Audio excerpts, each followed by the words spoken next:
ज्योतिष के वीडियो सबसे पहले देखने के लिए सब्सक्राइब करें एस्ट्रोडिफाई चैनल को और नोटिफिकेशन के लिए दबाएं इस बेल आइकन को। नमस्कार, आप सभी दर्शकों का एस्ट्रोडिफाई पर हार्दिक स्वागत है।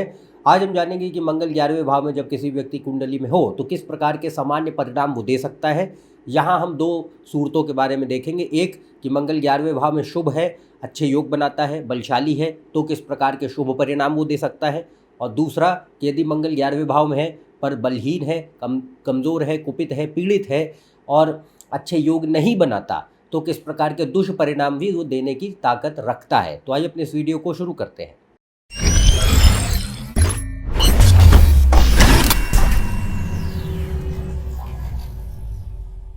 यदि आप मुझसे कंसल्टेशन लेना चाहते हैं तो ऊपर दिए हुए वेबसाइट पर जा सकते हैं, इसका लिंक डिस्क्रिप्शन में मौजूद है।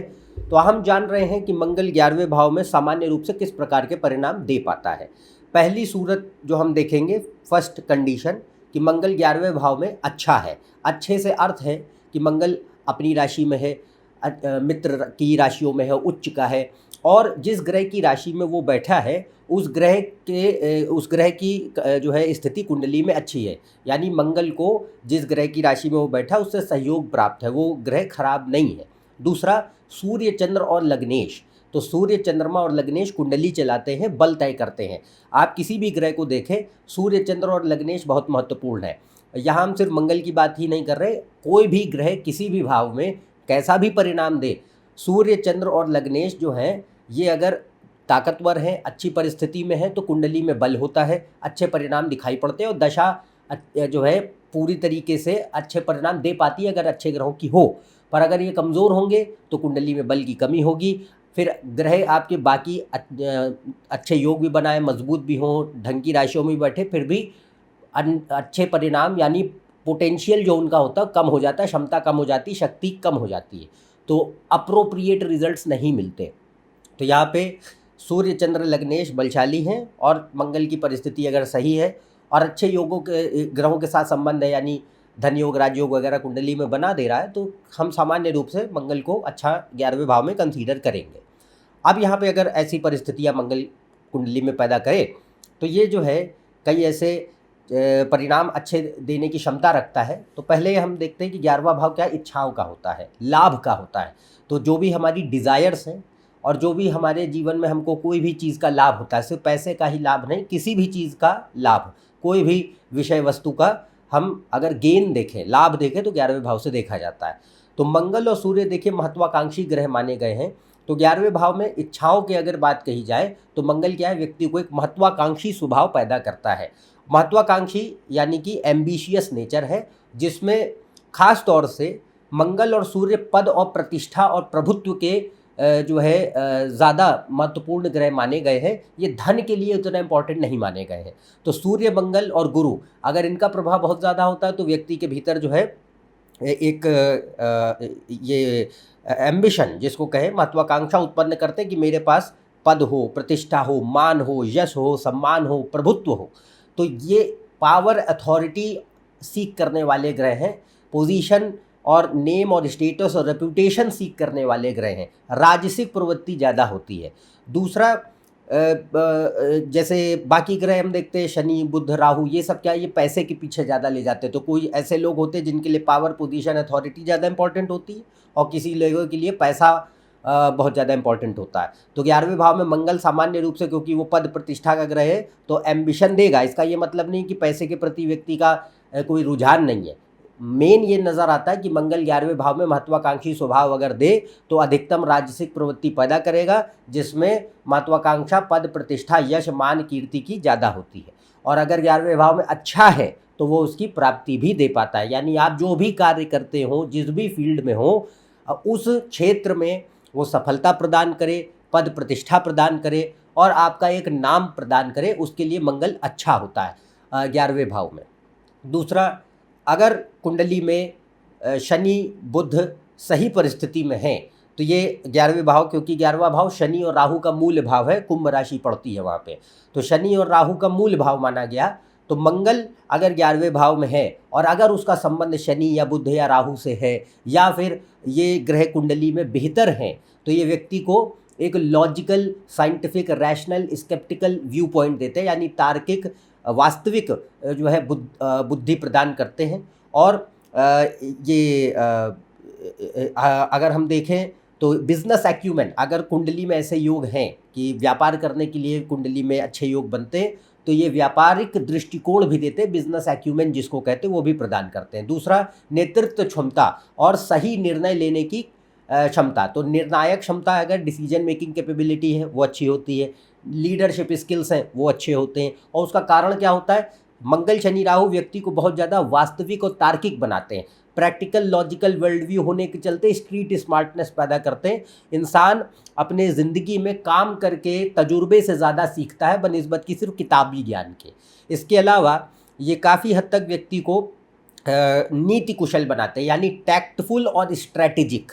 और दूसरा क्या है, मंगल जो है एक कंपटीशन का ग्रह है, हार नहीं मानता है। तो 11वें भाव में भले ही मंगल धीमे धीमे काम करे, पर अच्छा लक्षण उसका ये नज़र आता है कि व्यक्ति अपनी जो भी महत्वाकांक्षाएं रखें उसको पूरा करने के लिए तत्पर रहें। तो एक्शन ओरिएंटेशन नज़र आए, भले ही आप आराम से काम कर रहे हैं, स्लो है बट रिलेंटलेस है, हार नहीं मानते।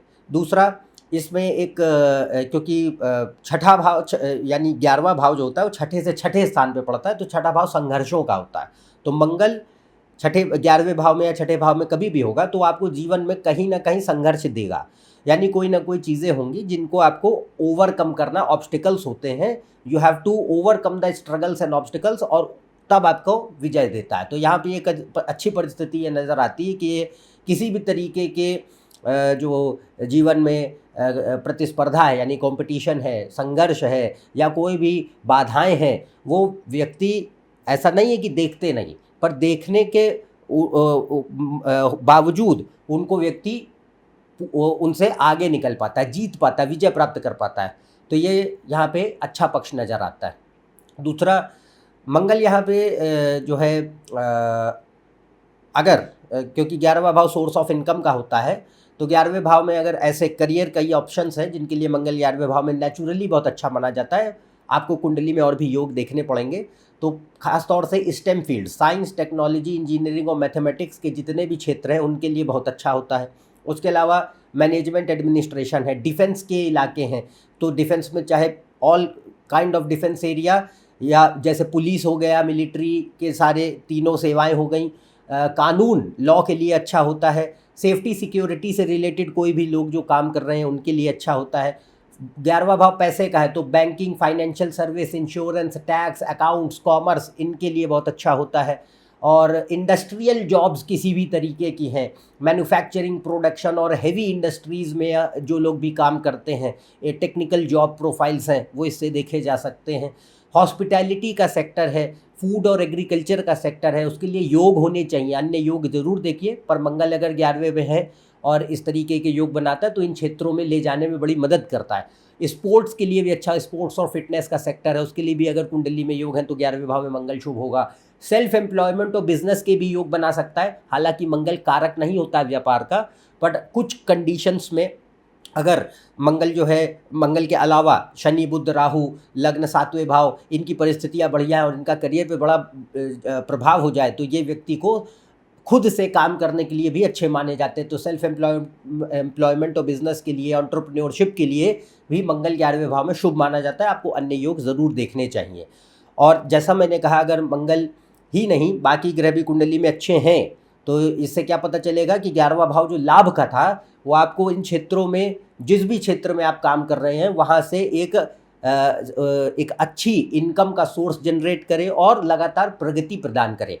एक चीज़ जो मंगल के साथ 11वें भाव में कितना ही बढ़िया बैठ जाए वो ये रहती है कि भले ही वो आपको पैसा ला के दे देगा, बट मंगल बचत करने में मुसीबत करता है। तो पैसा भले ही लेके आए, खर्चे जो है उसके हिसाब से ही रहेंगे। अगर आप जो है जितना भी रकम कमाते हैं उसका एक मोटा हिस्सा कहीं ना कहीं खर्च में भी जाएगा ही जाएगा, उसे आप कितना ही कोशिश कर ले रोक नहीं पाएंगे।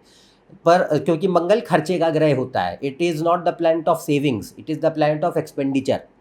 उसके अलावा 11वां भाव सोशल सर्कल का होता है, तो मंगल 11वें भाव में अधिकतम समय ऐसे लोगों का सोशल सर्कल ज़्यादा देगा जो प्रोफेशनल है, यानी कि जिनसे हमारी मुलाकात काम के सिलसिले में ज़्यादा होती है, हमारा उनसे जो एक संबंध बनता है वो सोशल सर्कल प्रोफेशन के चलते कार्य के चलते ज़्यादा बनता है। और जो एक होता है फ्यू क्लोज फ्रेंड्स जो होते हैं, जो हमारे बहुत बचपन के दोस्त रहे हैं, वो इस केस में थोड़े कम देखने मिलते हैं। कुंडली टू कुंडली वेरी करेगा, बट 11वां भाव प्रोफेशनल सोशल सर्कल का ज़्यादा होता है। क्लोज फ्रेंड्स जो आपके बहुत ही घनिष्ठ मित्र होते हैं, बचपन से कभी साथ हैं, बहुत ही करीब हैं, उनका कम होता है। तो 11वें भाव में हम यहाँ पे प्रोफेशनल सोशल सर्कल ज़्यादा देखते हैं, फ्यू क्लोज फ्रेंड्स देख सकते हैं। इसके अलावा 11वां भाव बड़े भाई बहनों का है, तो 11वें भाव में मंगल अगर है तो बड़े भाई बहन हो सकते हैं अनटिल अनलेस 11वां भाव में मंगल बर्बाद नहीं है, और उनसे संबंध भी अच्छे रह सकते हैं। अगर मंगल, जैसे हम अच्छे मंगल की बात कर रहे हैं, तो 11वां भाव का स्वामी और मंगल अगर 11वें भाव में ठीक है, तो बड़े भाई बहन जो होते हैं, खासतौर से भाई होने की संभावना ज़्यादा होगी बहन से, बट कोई भी अगर एल्डर सिबलिंग्स हैं तो उनसे संबंध बेहतर दे पाएगा, ख़राब नहीं करेगा, if Mangal is well placed in 11th house. तो ये यहाँ पे काफ़ी अच्छे पक्ष नज़र आते हैं जो मंगल के 11वें भाव में देखने मिलते हैं अगर वो अच्छा है। अब खराब मंगल की बात करते हैं कि अगर मंगल कमज़ोर है, पीड़ित है, बलहीन है, कुपित है, मंगल का शनि राहु से प्रभाव है, केतु से इन्फ्लुएंस है, नीच की राशि है, नीच भंग नहीं बनता है, शत्रुगत राशियों में बैठा है, सूर्य चंद्र लग्नेश कुंडली में ताकतवर है नहीं, और जिस ग्रह की राशि में मंगल है वो ग्रह का स्वामी कुंडली में बिल्कुल भी अच्छी परिस्थिति में नहीं बैठा, तो यहाँ और छठे 8वें 12वें भाव के स्वामियों के साथ उसका खराब संबंध है, तो यहाँ पे यह बात रहेगी कि मंगल अब पीड़ित होगा और नकारात्मक पक्ष रखेगा, और जितने ज़्यादा उसके ऊपर नेगेटिव अफ्लिक्शन बढ़ जाएंगे उतने ज़्यादा नेगेटिव रिजल्ट देने की कैपेसिटी उसके पास होगी। अब जितने भी पॉइंट्स आपको बोले जाएंगे इसको जानकारी की तरह लेंगे, बाकी चीज़ों के लिए अन्य ग्रहों को देखिए, फिर किसी निष्कर्ष पे आइए। सिर्फ एक पोजीशन की यहाँ चर्चा की जा रही है, आपको इमीडिएट रिजल्ट और कंक्लूजन पे नहीं आना है। तो यहाँ पे अगर if Mars is bad and weak then what will happen, 11वां भाव पैसे का था, करियर का था, तो इनस्टेबिलिटी पैदा करेगा। अब अच्छा मंगल क्या करता है, भले ही आपको जो है compete कराता है, मेहनत करवाता है, बट एट दी एंड सफल बनाता है, विजय प्राप्त कराता है। बट अगर बर्बाद हो गया तो क्या होगा कि व्यक्ति निर्णय नहीं ले पाते, एक काम पकड़ते हैं उसको आधा छोड़ देते हैं, फिर दूसरा पकड़ लेते हैं उसको भी छोड़ देते हैं, ये प्रॉब्लम होती है। विल पावर नहीं है, स्टेमिना नहीं है, करेज नहीं है, सिंसियरिटी नहीं है, डिसिप्लिन नहीं है, और हम किसी भी काम में मन लगा के कभी लगन से काम में टिक ही नहीं पाते हैं। मंगल जब संघर्षों की बारी होती है व्यक्ति मैदान छोड़ के भाग जाता है, ये मंगल का खराब पक्ष है।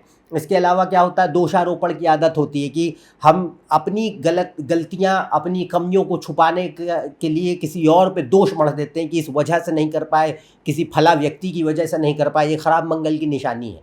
दूसरा, इसके कारणवश क्या रहता है, करियर में इनस्टेबिलिटी, कई बार जो है अच्छे भले चलते काम को खुद ही छोड़ देंगे, या फिर नौकरी चाकरी में कभी इनस्टेबिलिटी ही बनी रहती, कभी स्टेबल हो ही नहीं पाते, अपनी तरफ से कोशिश करते भी रहे तो भी नौकरी छूटती भी रहेगी, धंधे चलते नहीं है, चलते हैं तो बंद हो जाते हैं, प्रॉब्लम होती है। तो करियर में और इनकम में भयंकर इनस्टेबिलिटी, फाइनेंशियल क्राइसिस की प्रॉब्लम्स मंगल दे सकता है। इनकम में ऑब्स्टिकल्स होते हैं, कभी इनकम आ रही है, कभी बिल्कुल नहीं आ रही, और ये मंगल और शनि दोनों करते हैं अगर ख़राब हो जाए 11वें भाव में तो। दूसरा, मंगल यहाँ पे सेविंग्स नहीं होने देता, या तो पैसा कभी आ भी रहा हो तो बचेगा नहीं, किसी भी वजह से खर्च हो जाएगा। दूसरा, कर्जे की समस्या दे सकता है, लोन्स और डेट्स हो सकते हैं, कर्ज चढ़ सकते हैं जो चुकते नहीं हैं आसानी से, या फिर किसी भी आकस्मिक रूप से जो है खर्च होता है, यानी all of a sudden expenditure या नुकसान किसी चीज़ का देने की ताकत रखता है। इसके अलावा यहाँ पे हम बात करते हैं तो फाइनेंशियल एस्पेक्ट्स के लिए शुभ नहीं। दूसरा, 11वां भाव इच्छाओं का था, तो इच्छाओं का अर्थ है कि अब 11वें भाव में मंगल इच्छाएं तो दे रहा है, बट इच्छाओं में पहला पॉइंट क्या था, जब मंगल अच्छा होता तो व्यक्ति अपने मेहनत, अपने पुरुषार्थ से अपनी महत्वाकांक्षाओं को पूरा करने का प्रयत्न करते रहते हैं, इसलिए कामयाब होते हैं।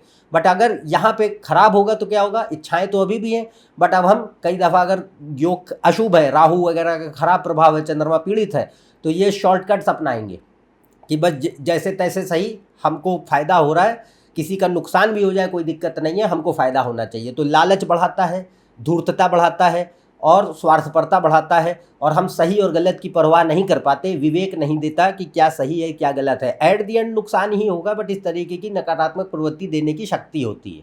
दूसरा, मंगल यहाँ से क्या करता है, दूसरे भाव को दृष्टि देता है। दूसरा भाव क्या है, धन का है, वाणी का है, परिवार का है। तीनों को कष्ट कर देगा। तो एक तो वाणी खराब कर देता है, या तो व्यक्ति झूठ बोलता है, या फिर बहुत ज़्यादा उसका गंदी भाषा होती है, बहुत ही ठेस पहुंचाने वाली दुख भरी भाषा होती है, परिवार में कलेश होता है, या परिवार के लोगों से बनती नहीं, या परिवार को किसी नुकसान रहता है, या आर्थिक कष्ट बने रहते हैं। तो ये दूसरे भाव के ऊपर पाप प्रभाव। नेक्स्ट रहता है 5वें भाव पे दृष्टि होती है। अगर मंगल 11वें भाव में अशुभ है, 5वें पे दृष्टि, तो 5वें भाव के जितने इलाके पीड़ित हो जाएंगे। 5वां भाव क्या? एजुकेशन, शिक्षा में या पढ़ाई लिखाई करने में दिक्कतें। 5वां भाव रिलेशनशिप्स, किसी भी तरीके की रिलेशनशिप्स हैं। मंगल रिलेशनशिप्स दे तो सकता है, चलने नहीं देगा एक भी, तो एक प्रॉब्लम। दूसरा संतान होने में कष्ट या संतान को कष्ट, तो इन तीनों में से कुछ भी हो सकता है। या तो शिक्षा में बाधा है, या फिर रिलेशनशिप्स में समस्याएं हैं जो टिकते नहीं हैं या बनते ही नहीं हैं, या फिर उनके चलते आपको नुकसान होते हैं। और तीसरा संतान, संतान को कष्ट होता है, या संतान होने में समस्या होती है, या संतान से आपको समस्या होती है, कोई भी चीज़ें। इसके अलावा छठे भाव को दृष्टि होगी, 8वीं दृष्टि छठे पे होगी। तो 8वीं दृष्टि अगर छठे पे होगी तो क्या होगा? संघर्ष उठा उठा के ज़िंदगी में बहुत लाता है। बट प्रॉब्लम ये रहती है कि हम, छठा भाव क्या? रोग, ऋण, शत्रु, बाधाएं और संघर्ष, ये जीवन में नज़र अवश्य आते हैं। बट अगर मंगल पीड़ित है, सूर्य चंद्रमा से उसको शक्ति नहीं है, लग्नेश वीक है, तो यहाँ क्या होगा? जूझने की जो शक्ति होती, सामर्थ्य होता है, वो कमज़ोर पड़ जाता है। और इसके चलते हम लगातार जो है व्यक्ति मतलब अगर थोड़े समय संघर्षों को पार भी कर ले, तो एक वक्त के बाद बहुत ज़्यादा सफल नहीं हो पाते, हारने की प्रवृत्ति देखने मिल जाती है। तो यहाँ पे मंगल कोई ना कोई कष्ट अवश्य पैदा करता है कि भाई या तो शत्रु पक्ष आ रहे हैं, रोग हो रहे हैं, चोटें लग रही हैं, कर्जों की समस्या हो रही है, या कोई अन्य प्रकार की दिक्कतें हो रही हैं, परिवार में या वैवाहिक जीवन में दिक्कतें हो रही हो। छठा भाव शादीशुदा जीवन के लिए भी अशुभ माना गया है। तो यहाँ पे क्या है? छठे भाव के प्रॉब्लम्स, 5वें को प्रॉब्लम्स और दूसरे को प्रॉब्लम्स, क्योंकि यहाँ पे इन्हीं भावों पे, 2nd, 5th और 6th हाउस पे उसकी दृष्टियाँ पड़ेंगी। तो 11वें भाव से अगर खराब होके बैठेगा तो इन भावों को भी खराब कर डालेगा। इसके अलावा 11वां भाव सोशल सर्कल का था, तो अगर मंगल 11वें भाव में अशुभ हो गया तो ऐसे लोगों को ज़िंदगी में ज़्यादा संगति लेके आएगा जो कुसंगति हम कहते हैं, जिनके चलते आप और ज़्यादा ज़िंदगी में गलत फैसले ले या बर्बाद हो जाए। तो ये चीज़ें जो है मंगल के खराब पक्ष हैं जो 11वें भाव में बैठने पर नज़र आते हैं। तो आपको मैंने अच्छे भी बताए हैं और नकारात्मक भी बताए हैं। हर ग्रह का अपना अपना प्रभाव और स्वभाव होता है। तो आपको पहले बाकी ग्रह भी देखने हैं, कुंडली में क्या स्थितियां, उनको भी देखना है। कई बार ऐसा हो सकता है कि मंगल किसी इलाके में अच्छे परिणाम दे रहा है, किसी में ख़राब दे रहा है। कई बार ऐसा हो सकता है कि सभी चीज़ों के लिए बढ़िया, उसकी पोजीशन बहुत अच्छी है, या सभी चीज़ों के लिए बेकार है क्योंकि उसकी पोजीशन बहुत ख़राब है। तो ये केस टू केस वेरी करेगा। आपको यहाँ खाली इस तरीके से समझना है कि हाँ, एक ग्रह एक पोजीशन पर बैठ के किस तरीके के परिणाम देने की शक्ति रखता है, उसके बारे में आपको बताया गया है। उम्मीद है आप समझ पाए होंगे कि 11वें भाव में मंगल किस प्रकार के सामान्य परिणाम देने की क्षमता रखता है। आज के लिए बस इतना ही। यदि आप मेरे इस चैनल पर नए हैं, नीचे दिए सब्सक्राइब बटन पर सब्सक्राइब कीजिए। ज़्यादा जानकारी के लिए आप मेरी वेबसाइट, फेसबुक पेज, इंस्टाग्राम पे जा सकते हैं। इनके लिंक डिस्क्रिप्शन में मौजूद है। अन्यथा हम आपसे अगले वीडियो में फिर से मिलेंगे। तब तक के लिए आज्ञा दें। नमस्कार, धन्यवाद।